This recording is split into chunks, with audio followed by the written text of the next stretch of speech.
After discovering Sakamoto's past, his connection to Yuzuki, and his confession to a cow's murder, we now understand Sakamoto's determination to protect Akira from suffering the same fate as her aunt.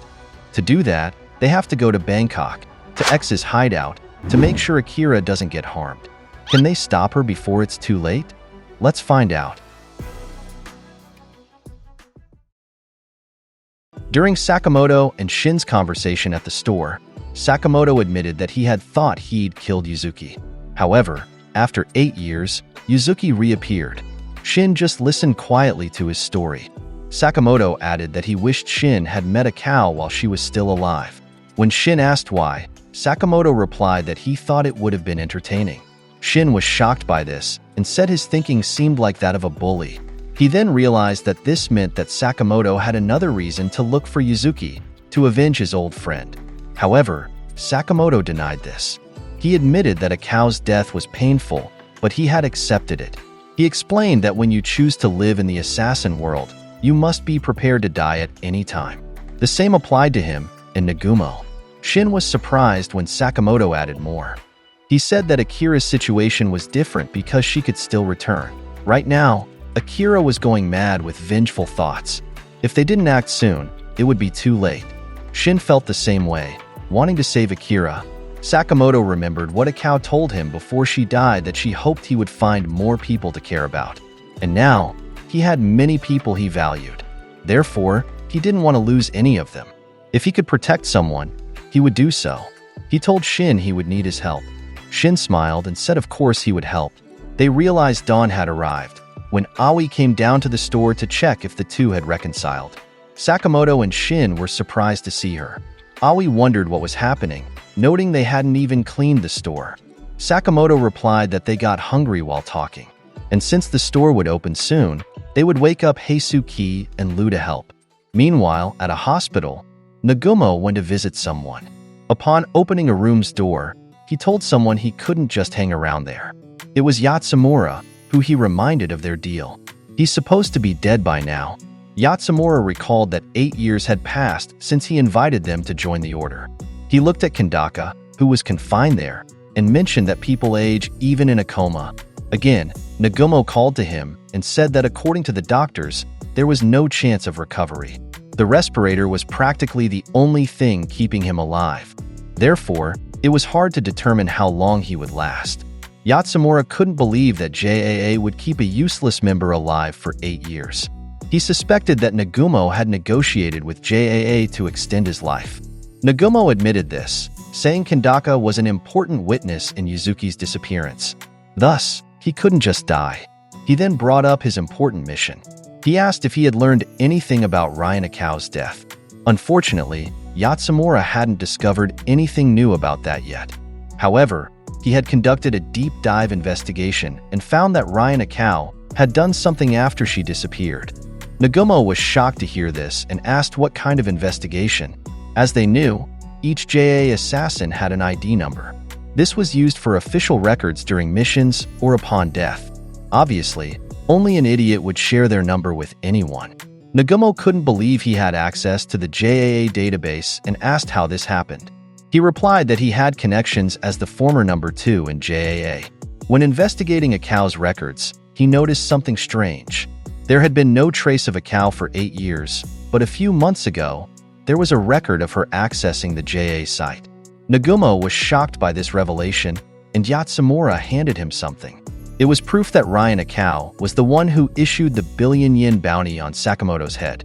Nagumo was stunned that it wasn't Slur who did this but Akao. However, he thought it was ridiculous. It was obvious that Slur had faked this to cover his tracks. Moreover, they had seen Akao's corpse themselves. But Nagumo gasped as he suddenly remembered something. He always thought it was strange that someone would go through the trouble of putting a billion-yen bounty on a retired assassin. He recalled their conversation as friends, where they mentioned that the bounties on Higuchi and Kobayashi were 400 and 600 million yen. Ryan had said then that she thought Sakamoto was worth $1 billion. Nagumo paused and considered the possibility that Akao might still be alive. Moving to a warehouse, someone was playing with a ball. Mafuyu kicked it, and Gaku caught it with his right hand. They were playing football, and Mafuyu was annoyed because Gaku had blocked him several times, which he claimed wasn't fair. Torimaru commented that he had made him cry, while Kashima said it wasn't very mature of Gaku. However, in his thoughts, he just wanted it to be his turn to kick the ball. Mafuyu walked out, saying he was going to bed, while Torimaru volunteered to kick next. However, Gaku responded that he was tired of being goalkeeper. Kashima offered to play with Torimaru, but she didn't accept. While reading, Slur suddenly heard a sound. Someone entered and asked what kind of place this was because it was so dirty. He took the ball and kicked it. Gaku looked behind, and suddenly the ball hit his stomach. The impact was so strong it destroyed the wall. Though bleeding, Gaku seemed happy to see that person, saying long time no see to Kumanomi and Haruma. Kumanomi called Gaku a twerp and said he should address her as Miss Kumanomi. Gaku couldn't respond, while both he and Slur looked nervous. Kashima couldn't believe she had managed to silence Gaku. He punched Haruma from behind and asked if he wanted some exercise after that. He replied that he was tired from their long journey and suggested Kumanomi play with him instead. She was up for it, but Gaku said he'll pass, while Haruma asked Slur, whom he called K, about their next move. He replied that they would destroy the order, and he wanted their help for that. Haruma responded that they should act immediately, strike while the iron is hot. Kashima asked Slur who these people were, making him realize he needed to introduce them properly. He said they were Haruma and Kumanomi, their companions from Alkamar Orphanage. Slur asked about Gozu and Tenkyu, and they replied they would follow later. Kashima fell silent, unable to believe they were from Alkamar Orphanage and that two more were coming.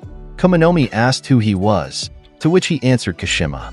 She told him to remove his mask when introducing himself, but Kashima apologized.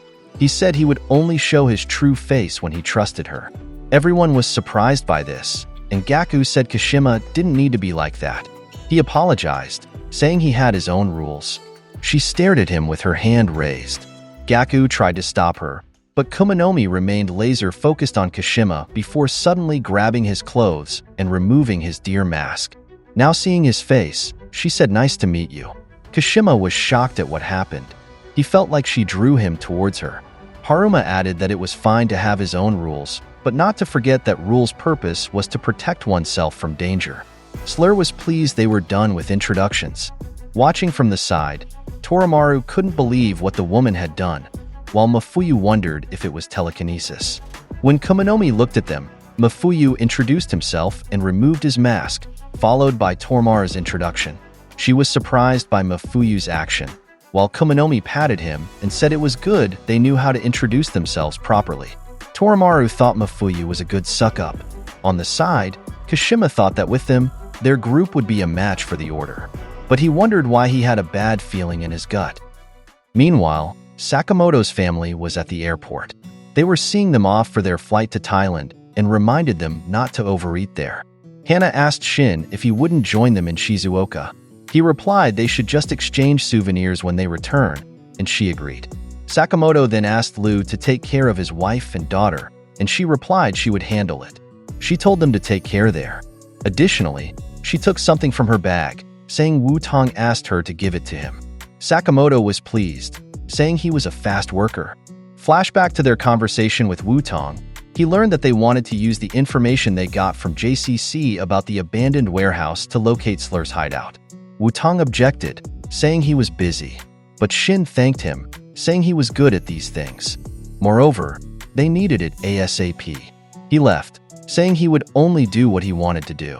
Plus, those clues weren't enough.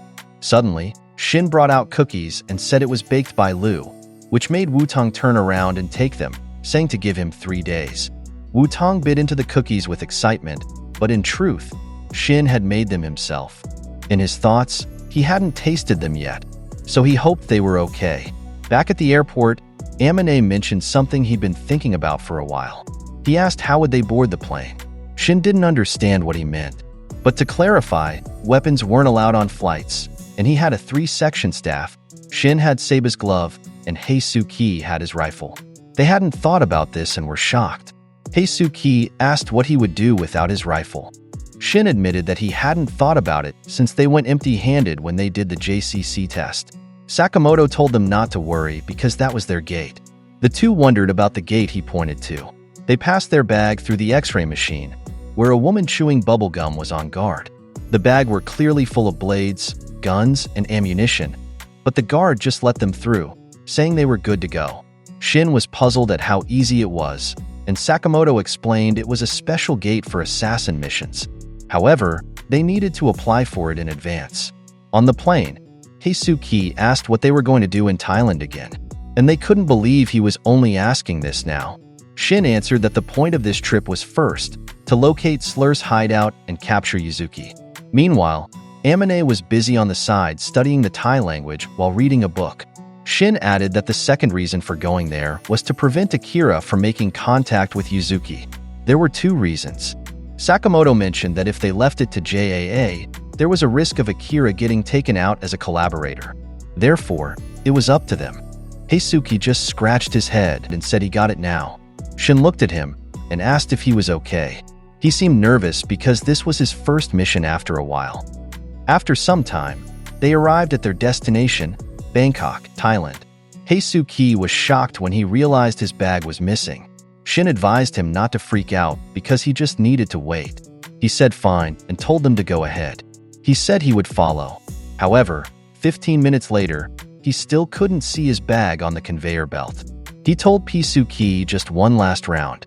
Heisuke was visibly worried because he couldn't do anything without his equipment. Finally, they noticed his suitcase appearing.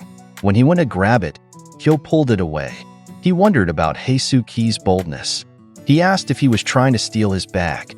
Heisuke was very surprised, not knowing who this person was. In his mind, he thought foreigners really were huge. But he complained that the suitcase was his and asked him to let go. Hyo couldn't believe it and realized this is what they mean by a brazen thief. He made him let go and threatened him. Heisuke apologized but said the same to him. He said he didn't have time to fight. Annoyed, Hyo threw him to the side. The impact was so strong it cracked the wall where he hit. Heisuke was clearly hurt, but still knelt before Hyo and begged him to return it because it was extremely important to him. Hyo was troubled by this action and wondered if he had no pride. So he opened the suitcase to prove it wasn't Heisuke's. He added that many people have similar suitcases at airports and called him a moron. Heisuke was shocked when he realized it truly wasn't his. So he wondered where his actually went. While walking away, Hyo said it was lost baggage now, so he should give it up. Still kneeling, Heisuke said he couldn't. Hyo sighed and asked if there was something valuable in it. He replied there wasn't, it was just cheap stuff, but without it, he couldn't help his friend in need. Hyo looked at him, unable to believe he was crying over his friend. He called someone and said his stomach hurt, so he'd be an hour late. He then asked Heisuke to stand up and suddenly said he would help him find his bag. Heisuke couldn't believe it. Hyo replied they only had 1 hour so he should get moving. Heisuke suddenly stood up and thanked him, then asked his name. He introduced himself as Hyo, and Heisuke was pleased with his name. He noticed how well Hyo spoke Japanese, but Hyo replied that of course he did, as he was Japanese. Heisuke called Shin to inform him that his bag was still missing. Shin couldn't believe it when Heisuke told them to go ahead without him. He was concerned because Heisuke didn't know how to speak English, wondering what he would do. Heisuke responded that it was fine since he had met a friend, and he would catch up with them later. Shin tried to ask about this friend, but Heisuke had already hung up the phone. Amane suggested they should go ahead since they didn't have time to waste. Besides, he said, Heisuke was the Dragoon, the legendary sniper with an unbeatable record at JCC, so everything would be fine. However, in Shin's mind, that was precisely why he was worried, because it was Heisuke. At the airport's baggage assistance counter, Heisuke was shocked to discover that his bag wasn't there. The staff showed him CCTV footage of the conveyor belt and explained that someone had already collected the bag 30 minutes ago. Heisuke recognized his bag in the footage, but when Hyo asked if he knew who had taken it, Heisuke said he had no idea. They realized this was a theft case and were told they should report it to the police. However, Pisuki called their attention as he spotted the suspect in the area. They identified him and began following him. While on the streets of Bangkok, Hyo and the others chased after the man who was carrying the suitcase. Nevertheless, he managed to escape by climbing onto a tuk-tuk, a motorized rickshaw used as a mode of transportation in Thailand. Hyo urged them to hurry as the thief was getting away. And so while running fast, Hae-Soo-ki failed to notice an approaching tuk-tuk and collided with it. Hyo questioned what he was doing. He pulled Hae-Soo-ki up and said that if the bag was so important to him, he should go get it. Then suddenly, Hyo threw him an incredible distance.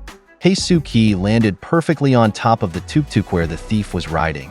However, the thief pulled out a blade, which concerned Hyo for Hae-Soo-ki's safety. Curious, Hyo wondered aloud if the man was an assassin, and the man just looked at him in response. Hyo declared that if that was the case, then he wouldn't need to hold back. He targeted the man with full force, causing the tuk-tuk they were riding to crash. Hae-Soo-ki hadn't expected Hyo to be so powerful and wondered who he really was. Meanwhile, Hyo kept his eyes fixed on their target, who skillfully jumped onto a nearby building's roof. Based on his movements, Hyo noted that he didn't seem like a small fry and was pleased because this person might know something about slur. He told Hae-Soo-ki to stand up and said they should leave. On the side, Hae-Soo-ki thought to himself that if Hyo discovered he was an ex-assassin, Hyo might kill him. As the man with the suitcase jumped from building to building, he contemplated Hyo's strength. This wasn't what he had been told about, so he decided he should head straight to the designated spot. Hyo mounted a motorcycle with Hae-Soo-ki behind him, who commented on Hyo's speed.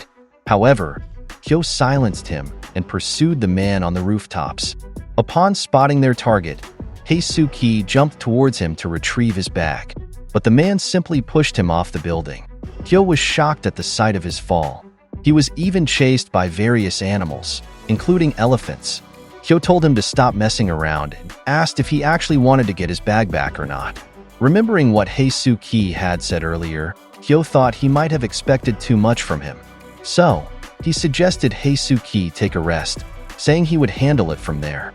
Nevertheless, Hae-Soo-ki refused and tried to stand up. He declared it was a matter of his pride. He recalled when Sakamoto had told him that he had never met a sniper as skilled as him. That's why he needed to retrieve the bag with his own hands. Bystanders noticed that Hae-Soo-ki was covered in coconuts and called him a loser. This caused Hyo to glare at them while wondering what he was doing anyway. The more he watched this loser, the more irritated he became.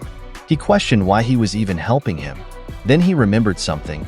He had been told that while he looked the part, among all the assassins Yatsumura had met, he had the least talent. In a flashback to when he was 20, Hyo pondered who would say such things. He admitted he was clumsy and slow. It took him twice as long as others to learn things. That's why he was determined to make up for his lack of talent with effort. His colleagues at the gym noticed how long he stayed there and warned him not to overwork himself to death. But he replied that he was fine. In his mind, people with talent wouldn't understand. Working hard wasn't painful. What hurt more was facing moments of failure. Yet he trained every day until he bled. As a result, he stood side by side with the genius monsters who were his colleagues in the order. Back in the present, while looking at Hae-Soo-ki, he understood that he saw himself in him. Hae-Soo-ki spotted the thief at the top of another building under construction. Hyo said he couldn't reach him there and told him to forget it. However, Hae-Soo-ki suddenly jumped, and with P-Soo-ki's help, managed to reach his suitcase on the other side. Hyo was shocked by this action. The two were thrown off by the impact, and Hae-Soo-ki was delighted to have retrieved it with P-Soo-ki's help, thanking him. Hyo followed them and said he had guts, to which Hae-Soo-ki expressed his gratitude. Some metal bars fell above the thief, and Hyo quickly thought that it was too late to save him.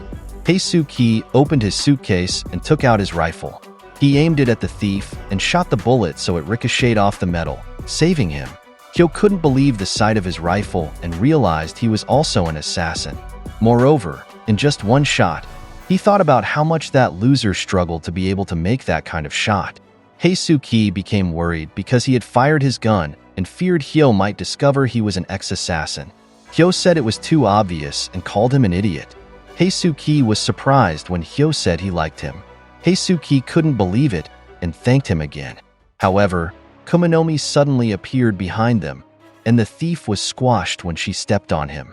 The two were shocked by this. and she said it took them quite a while to get there. She asked which one of them was Hyo, but then added, "Who cares anyway?" She faced them and asked which of them was from the order. Hae-Suki was curious about who that was, but Hyo warned him not to move. Hyo realized she was one of X's assassins as she glared at him. This helped Kuminomi identify Hyo, who she was looking for. The two became concerned as she approached. Hae-Suki suddenly aimed his rifle at her, but Kuminomi quickly jumped toward him, kicked his gun down. She then pointed her fingers at Hyo. This action tore and bloodied Hyo's ear, causing him to flinch, which shocked Hae-Suki. Hyo wondered how it happened since she hadn't even touched him. Kuminomi grabbed his right ear and asked if he wasn't the one who took Gaku's ear. She complained that Gaku was always like that, never speaking up even when being bullied. She crushed the ear in her palm out of anger. Hyo asked who Gaku was, saying he'd never heard of him. Kuminomi was shocked by this and demanded to know who had targeted Gaku and to bring them to her. Hyo then apologized, saying he didn't know. He explained there were too many people who could have done it. He prepared his fist and swiftly jumped to strike Kuminomi's head. He punched her with such force that it broke through the building's top and caused her to crash through each floor of the construction site to the bottom. Hae-Suki commented to P-Suki about how strange the situation was. Hyo pulled him away, telling them to leave since he was the target, which surprised Hae-Suki. He added that the thief's job was to bring him there. Hae-Suki asked if that meant their bags had been mixed up, to which Hyo confirmed. He said dumbass like that don't last long on the battlefield. He apologized for involving them, but said he'd handle it from there. However, Hae-Suki expressed concern about Hyo's torn ear. Moreover, he said he didn't understand, but that woman was really freaky. Kuminomi stood without a scratch, staring at them from below. Hyo couldn't believe she wasn't even fazed by what he'd done and wondered what kind of trick it was. Kuminomi declared she couldn't believe they whom she called losers had gotten to Mr. Yuta and that they would pay for it. At the warehouse, Kashima asked who Kuminomi was. Gaku wondered if she had freaked him out. He denied this, saying that when they clashed earlier, he had smelled danger. Gaku responded that it was because she hadn't accepted him as a friend yet, which confused Kashima. Slur told him not to get the wrong idea. While Kuminomi might seem harsh, she was extremely caring. She just always had an extreme personality. In her world, there were only two types of people, friends and enemies. Because of this, she was merciless to anyone who hurt her friends. Kashima wondered if he was considered an enemy, and so Gaku warned him to be extremely careful. Kuminomi was apparently the worst possible opponent for his body. Back at the fight, Kuminomi wore a glove that emitted electricity. This allowed her to pull metal, nails, and pipes even if they were firmly embedded. Hyo was shocked when he realized it was an electromagnet. Hae-Suki couldn't believe it when Kuminomi suddenly targeted them with objects she had gathered from below. Hyo carried him with his left hand and escaped. Hyo realized she could switch it on and off extremely quickly. He put Hae-Suki down and watched as Kuminomi prepared to attack again, jumping to an incredible height. He readied his fist, but with just a movement of her electromagnet gloved hand, she launched metal pipes from behind Hyo and struck his body. This sent him flying down where a bus was passing. He crashed into the front of the public bus, going straight inside it. Though he landed safely, he became concerned when he saw the metal inside, which was then used to strangle him and trap him against the bus ceiling. The passengers were terrified by what they witnessed. Even their watches and belts were affected by Kuminomi's magnet as she sat on the bus roof. As they approached an expressway sign, she pointed her hand at it to grab hold, while using her right hand to pull Hyo, tearing through the bus roof. When Kuminomi saw an approaching car, she threw Hyo into it, causing the vehicle to be destroyed. After this happened, Hyo simply commented that it was interesting. Meanwhile, Kuminomi wondered if he was enjoying the pain.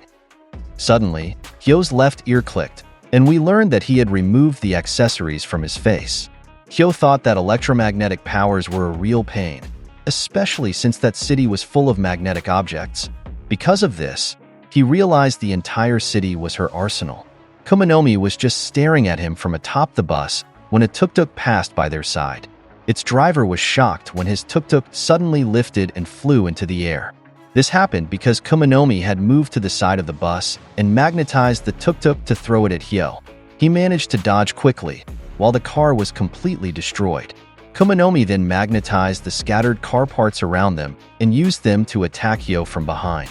She used this to force Hyo closer to her, giving her an opportunity to land a powerful punch to Hyo's stomach. However, Kumanomi was shocked when Hyo just smiled and said he could now read her attacks. And so she moved away from him as Hyo said she was too excited. He put on brass knuckles and declared it was his turn now.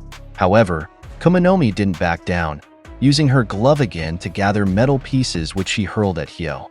Nevertheless, Hyo managed to punch through these metal pieces to directly hit Kumanomi's body. The thrown metal pieces got a hole in the middle from the strong impact, and Hyo commented on how weak it is. Hyo replied that it wasn't enough to stop from being blasted away.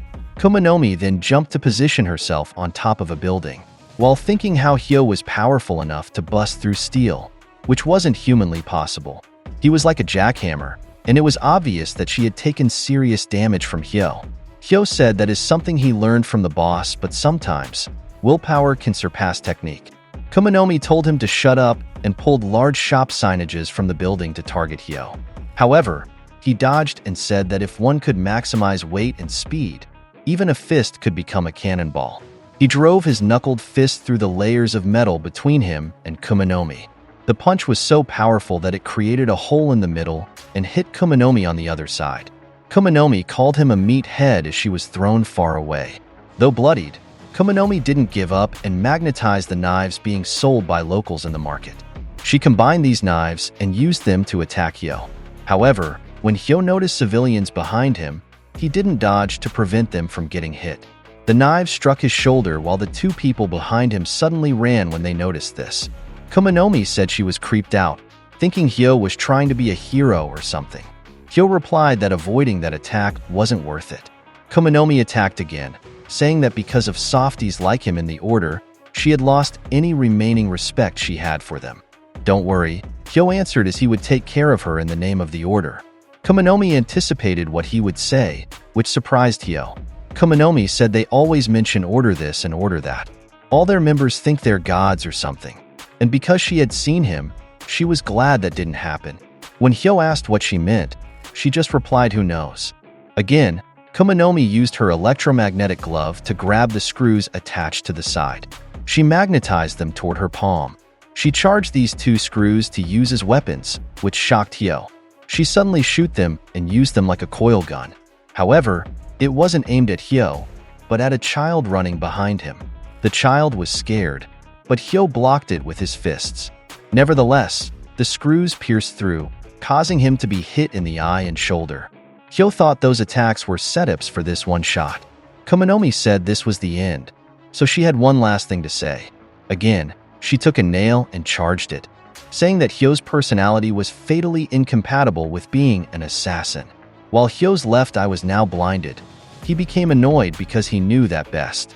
As Kumanomi was about to hit him, Hyo admitted that he couldn't become a true assassin, because he always thought about things he shouldn't be thinking about. He knew that he couldn't be like Nagumo, who had no illusions about what he does. Nor did he have the guts to be legit and quit like Sakamoto. All this time, he had just been working hard, and he didn't have the courage to throw all of that away just because it didn't suit him. What a joke, he thought. Part of him was satisfied to die as a member of the Order. He had accepted this, but suddenly the nail was deflected by a bullet, which surprised Hyo. Someone running behind him said he would be her opponent from now on. It turned out to be Heisuki, who said that's what he wants to say, but they were too scary. Both Hyo and Kumanomi turned to look at him. Heisuki approached Hyo and asked if he was okay. He then asked why he came back, which surprised him. Hyo said he would die too, so he told him to leave. Heisuki refused and told him not to start getting attached now. Hyo replied that even though he wasn't much of an assassin, even he should understand that. Heisuki said if he truly believed that, then he shouldn't care what happens to him. And so Hyo called him a stupid brat because of this. Meanwhile, from afar, Kumanomi thought about how he took out her coil gun from such a distance. She wondered if it was just luck. However, she didn't care anymore. Again, she grabbed a screw and charged it to use the coil gun again. Hyo shielded Heisuki and told him to step back. Nevertheless, He raised his rifle and targeted the screw in Kumanomi's palm. She was shocked, wondering where that came from. Heisuke said she took too long to shoot.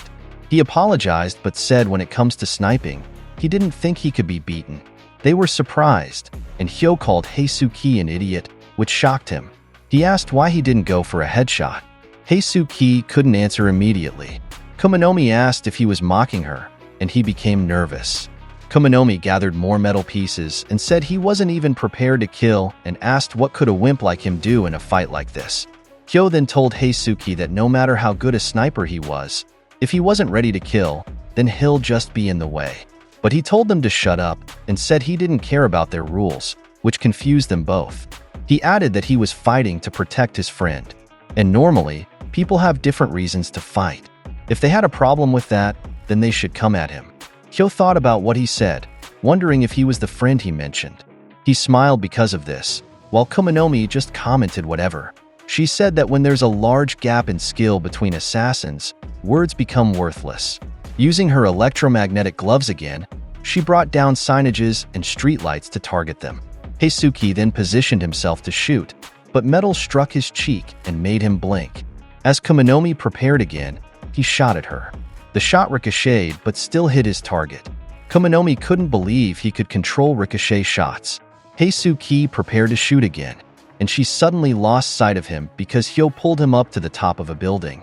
Hyo thought that bullets were mostly made of lead, which was why they weren't affected by magnetic forces. Additionally, he could attack from long distance using ricochet shots. Heisuke thanked him for this. Hyo realized he might be the worst possible enemy for that magnet lady. Meanwhile, Kumanomi said that against a sniper, all she needed to do was get close. She called him a small fry and used her glove to pull herself from below towards the metal behind Heisuke. He didn't expect this, but Hyo saved him by punching her. Kumanomi was irritated that Hyo was recovering. They were attacking with a good mix of long and close-range attacks, and since the sniper appeared, things weren't going her way. Truthfully, if the fight continued much longer, she would get tired. Heisuke took position again and said he would keep shooting at the enemy. However, when she landed below, she just used her hand to block his bullets.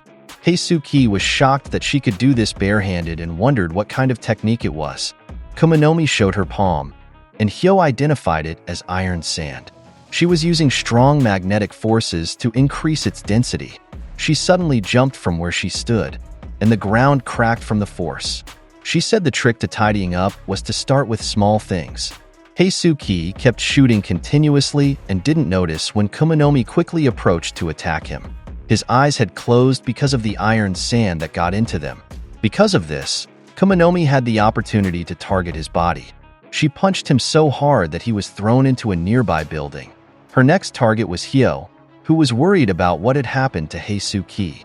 They exchanged attacks head-on, and Kumanomi asked how much longer he could last with just one eye.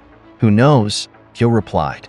Meanwhile, when Heisuke hit the wall, he was still holding his rifle. His vision was clouded because of the sand in his eyes. He got annoyed and tried rubbing his eyes to remove the particles, but he said he thought of something even better. He closed his eyes and said he could see better that way. He aimed his rifle at Hyo, and Kumanomi was surprised when she thought about what he was targeting. It turned out he made his bullet hit Hyo's jaw piece. Because of this, the bullet ricocheted towards Kumanomi's shoulder. Kumanomi hadn't expected this, which made Hyo smile. He told Heisuke he would kill him later, as he delivered a shattering punch to Kumanomi's gut that lifted her off her feet. Heisuke told him not to get too angry. Due to the force of Hyo's punch, Kumanomi was knocked down to the ground. Hyo then praised Heisuke for ricocheting the bullet off his chin. Heisuke just laughed, but Hyo added that it wasn't meant as a compliment since he still intended to kill him. Nevertheless, he thanked him for his help. He was about to say something else, but they were both startled. Hyo suddenly pulled him away because the fight wasn't over yet. Because of this, Hyo got hit in the face by Kumanomi's coil gun again. His face started bleeding, which shocked Heisuke. Upon looking, Kumanomi said that was a close call for her. She admitted that she had actually passed out briefly back there. Fortunately, Kei and her other companions weren't around to witness that. Heisuke couldn't believe she could still fight and even manage to sit up. Because of this, he used his rifle to shoot at her, but using iron sand, she managed to catch the bullets with her hand. Kumanomi declared that he would pay for shooting her. Heisuke became nervous because of her iron sand. Kumanomi added that, for his information, she had no plans to make killing him easy, so good luck to him. She quickly approached to kick him in the face, then grabbed his hair and landed a solid punch to his face. The impact was so powerful that it sent Heisuke flying, bleeding. He said that he was worthless at everything except shooting. Kumanomi couldn't believe he was challenging her. While lying on the ground, Heisuke asked why she and her companions, along with Slur, were fighting against JAA and what did they have against them. Kumanomi looked at him and asked if he knew about Alkamar. Heisuke pondered, and Kumanomi explained that it was a scheme to gather orphan children and train them to kill. They wanted to artificially create order members. Heisuke was completely shocked when he heard this. She added that their power, their fighting abilities, and even their lives were not things they chose. However, their plan ultimately failed. Heisuke admitted that he wasn't good at communicating, but questioned whether it was wrong that they were involving innocent civilians while they rampaged and destroyed everything. She didn't understand why he was worried about that and replied, "Who cares about civilians?" Just then, a person happened to pass by and noticed them, got targeted by Kumanomi. However, as Heisuke aimed his rifle, he threatened her not to do it. He shot at Kumanomi, but she magnetically attracted a metal signage and used it to redirect his shot toward the civilian at the side. Heisuke was shocked by her move. Kumanomi told him to look at what he had done. She said he had killed an innocent passerby, and now they were the same. The civilian appeared to be severely injured, falling to the ground bleeding. Heisuke couldn't believe what had happened and suddenly found himself thrown aside. Hyo had pulled him again and tossed him far back. When he noticed him, he bid farewell, saying "See ya." Heisuke crashed into a market stall at the side, and Kumanomi was shocked that Hyo was still alive. In her thoughts, she was certain that the bullet had gone straight through his brain, which made her wonder if he was even human. Although both of Hyo's eyes were injured, he managed to punch Kumanomi in the face, causing her to fall onto the wooden bridge near the sea. The force was so strong that the bridge was destroyed, and Kumanomi fell into the water. Nevertheless, Hyo followed her underwater, and their attacks on each other didn't stop, even beneath the surface. Kumanomi noticed the boats above, so using her glove, she magnetically controlled the ship hooks and drove them into Hyo's back, which pierced through to the other side of his body. Despite the severe damage to his body, Hyo managed to grab Kumanomi's hand, which shocked her. As Hyo was gradually drowning and struggling, he told Kumanomi that he would take her with him. Hyo held onto her hands, and she angrily realized Hyo's plan to drag her down with him as he drowned. Hyo's grip was so tight that Kumanomi couldn't easily escape. There were many metal objects pierced through Hyo's back, so Kumanomi wished for him to die quickly. Despite her desperate attempts to break free, she couldn't remove her hand from his grip. Kumanomi was clearly struggling severely as well. Moments later, a hand was seen gripping the destroyed wooden bridge, and it was Kumanomi. She had managed to surface and save herself. However, when she stood up, it was visible that her right hand had been severed. She couldn't believe that Hyo hadn't let go even after he died. Because of this, she called them crazies. Meanwhile, in another location, someone called out to Nagumo as master, saying he brought a message from JAA headquarters.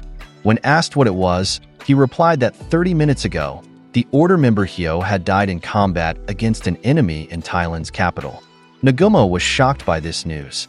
The messenger added that they didn't know who killed him, but floaters were already on their way there to investigate what happened and retrieve his body. The executives wanted the order members to address this issue immediately. Nagumo remained silent upon learning this and decided to go up to the rooftop. In this world, he thought, the first to die weren't those lacking in talent, but the good people. He cocked his gun and fired it into the sky, while wishing for Hyo to rest in peace. Switching back to Thailand, Shin received a message on his phone. While riding in the back of a truck, he told Sakamoto that Heisuke was heading their way. Sakamoto was relieved to hear he was okay, but in Shin's thoughts, it seemed somewhat weird. Heisuke didn't usually use emoticons. The truck driver then announced they had arrived, and Amine understood his shout, so he informed the others. The abandoned warehouse district appeared to be around there, according to the map Wutong had given them. Because of this, they figured Slur must be somewhere in that area. Amine's aura changed when thinking about this, prompting Shin to warn him not to give off too much bloodlust since they weren't there for a battle to the death. Sakamoto added that they were only there to arrest Slur. First, they would use Shin's enemy tracking abilities to infiltrate the facility. Then, they would wait until Yuzuki was left alone. He said they should avoid battle as much as possible. They needed to be especially careful of the silver-haired guy named Gaku. If they encountered him, they should run. Amine was curious about why, to which Shin explained about Gaku's iron rod and how tough he is. He had single-handedly obliterated the Kanto headquarters. At their current level, they were no match for him. The same applied to Slur Yuzuki. He wielded a steel whip with blades that had a radius of more than 12 meters. It moved so fast that at the Kanto HQ, he couldn't even see it. This made Amine question whether they could actually manage to arrest someone so tough. Sakamoto responded that he had a plan. Shin agreed and assured that they certainly wouldn't show up empty-handed. Amine said that first, they needed to find their nest in that abandoned warehouse district. When Sakamoto asked if Shin could detect them, he answered yes. He concentrated to observe the surroundings. After a few moments, he picked up voices about 200 meters southwest from their location. Sakamoto praised him for this. Shin added that he thought they were inside an old warehouse with a gray roof. When asked how many enemies were there, Shin replied they were too far to know the exact number, but he thought there were 4 or 5. He continued concentrating and seemed to hear someone. It was Slur saying that Kumanomi had brought them victory. He was talking to Kashima, who said that the other members were heading to Japan. Therefore, it was time for them to go there too. Of course, he replied, but he would miss their old warehouse. Slur added that Kashima didn't need to wait for him, but Kashima responded that he wanted to talk to him alone. He said that over the past years, he had trusted and followed him. However, there was something he wanted to reaffirm before they entered an all-out war. Slur had said he would create a new regime after they wiped out JAA. But what kind of world would that be? He questioned. Slur pondered about this mention of a new regime. He said that expression wasn't right because he wouldn't do anything. Kashima was shocked by this statement. Slur added that he wouldn't interfere. The new situation that would emerge would be the best scenario. Kashima couldn't accept this, saying if they just let the assassins be, then he was concerned with what would happen to ordinary people. For example, according to Article 23 of JAA regulations, no one except the target could be killed. Without that rule, some people would kill 100 innocent bystanders just to wipe out one target. Without JAA's oversight on assassination targets, anyone with money could kill whoever they wanted, whether they were righteous or even children. Slur replied, yes. Once they destroyed JAA's regime, assassins would become an ordinary part of life. Kashima insisted that Slur had said their goal was to achieve divine justice. Lately, he couldn't understand what Slur was thinking, and sometimes, he seemed like a completely different person from when they first met. While facing away, Slur responded that he knew. He knew Kashima had used the clairvoyant boy to investigate him in the lab. Kashima was shocked by this statement and was about to defend himself, but Slur looked back because someone suddenly appeared behind Kashima. The person walking towards them was Akira. Behind her was Kanaguri, who was recording the event. Slur's eyes widened when he saw her, thinking of Ryan. Akira then realized he was Slur, the person who killed Ryan. Meanwhile, Sakamoto and his companions were rushing toward them. Akira said she went there to kill X. She just glared at them menacingly, while Kanaguri quietly observed and continued shooting during their confrontation. Kashima then called Kanaguri a slime. Apparently, he just disappeared after his assignment at JCC. They really shouldn't have trusted an order member, he said. Kanaguri silenced him and called him a dear extra. His voice was disrupting the shoot. He asked if he couldn't see this was a great moment. He narrated that finally, the two characters bound by fate had met. Kanaguri was curious if Akira will succeed in exacting revenge. He thought this was Akira's chance to prove herself. He wondered if she was worthy of the role of a heroine.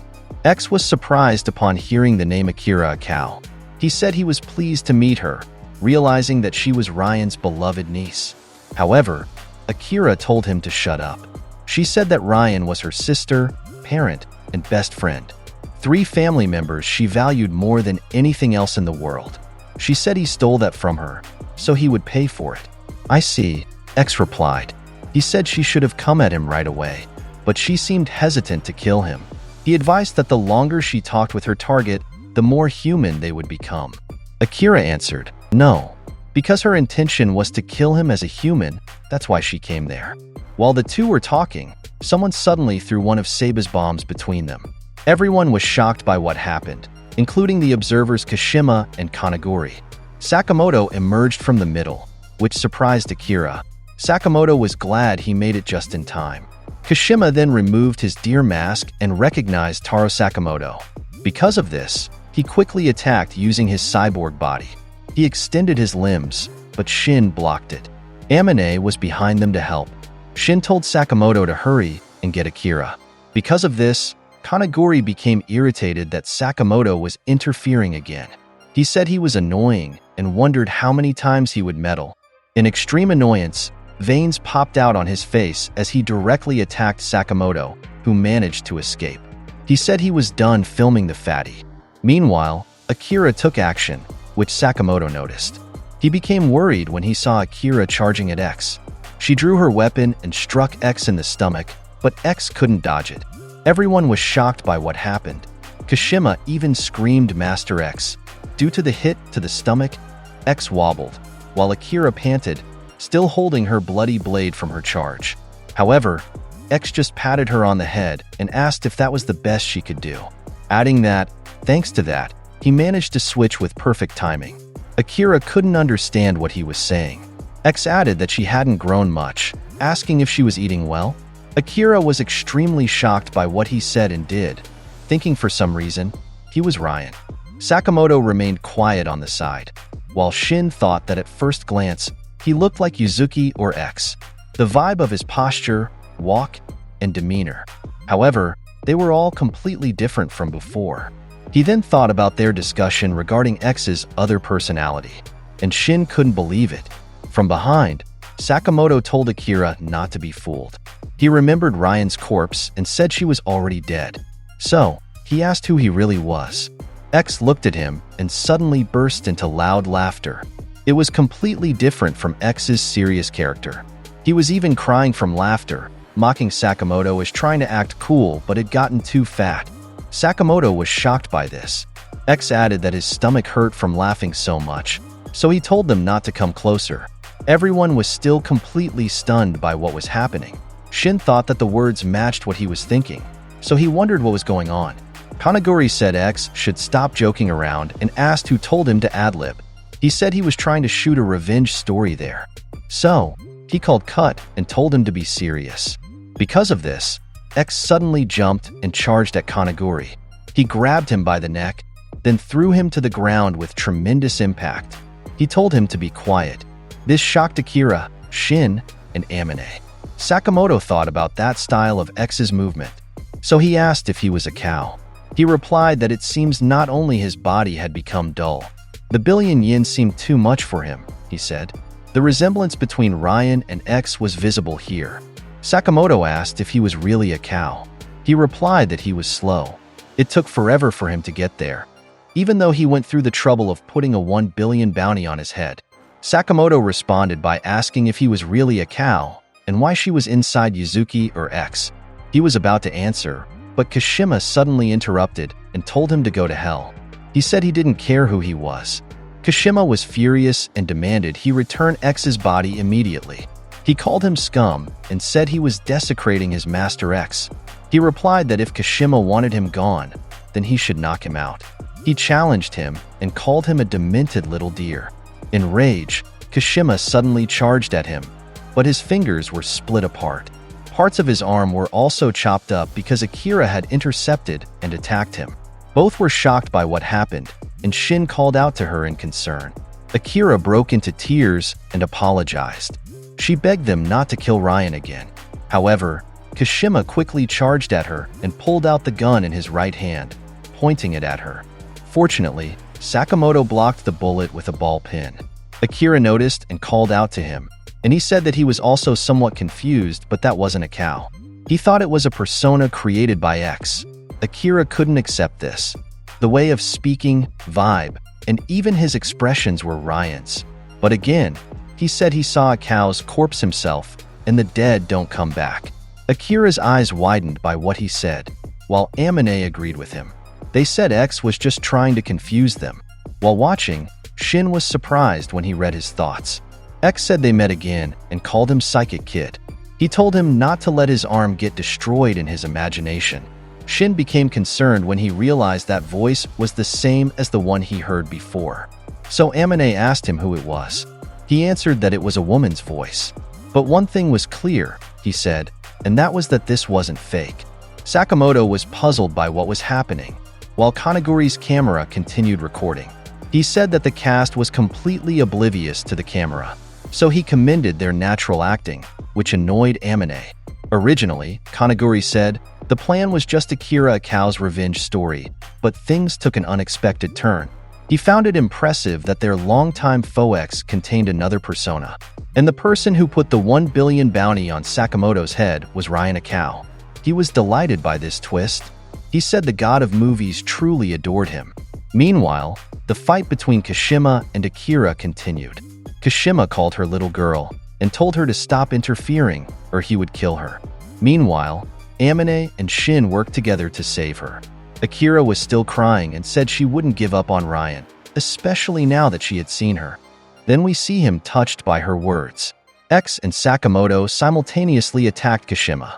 Sakamoto kicked him while X punched him. Sakamoto was deep in thought because of the revelations. As Kashima was falling, he again called him Master X. He remembered their conversation from before when X invited him, saying he needed his sense of justice. X had told him that they would change the world order together.